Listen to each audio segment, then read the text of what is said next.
The very latest from our correspondents in Hong Kong, Seoul, Kuala Lumpur, and Tehran. Let's start with Michelle Hennessy in Hong Kong, where China is now having to cope with the majority of their cases being imported as they receive more than 20,000 travelers a day.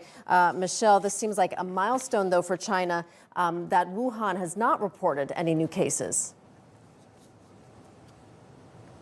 Yeah, I mean, let's focus on the good news first. I mean, a huge turnaround and a huge relief for frontline medical staff and the wider community there, I'm sure.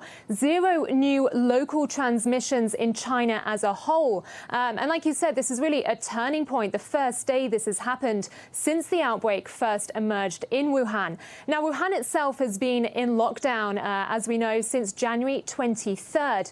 And like we said, it reported no new infections for the first time. That's according to the National Health Commission. So the China Daily is reporting that if this continues, if there's no new cases in Wuhan for 14 consecutive days, then they believe that will be the time when that lockdown can be gradually lifted. So that's what the China Daily is saying, citing an epidemiologist. But I'm afraid it's not all good news. As we heard, Beijing saw a record number of imported cases, according to data released today. And now we're seeing China really focus its counter-epidemic efforts, if you will, on inbound travelers. The main fear there is now a second wave of infections from abroad.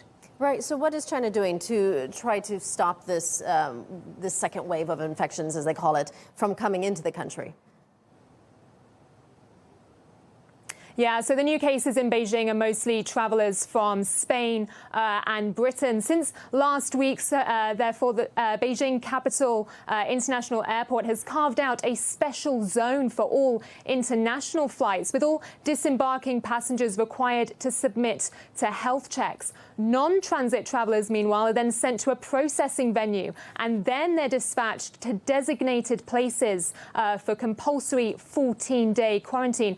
Now, that's interesting, Rachel, because according to state media today, Beijing has now stopped allowing people arriving from overseas to be self-quarantined. So even if the person has a place to stay alone in isolation, which was allowed before, they're now having to go to designated areas. Another news outlet reported yesterday that some international flights to Beijing will be diverted to nearby cities. They were citing unidentified sources, so we'll certainly be looking out for any official confirmation on that later today and later this week. All right, Michelle Hennessy live in Hong Kong. Michelle, thank you.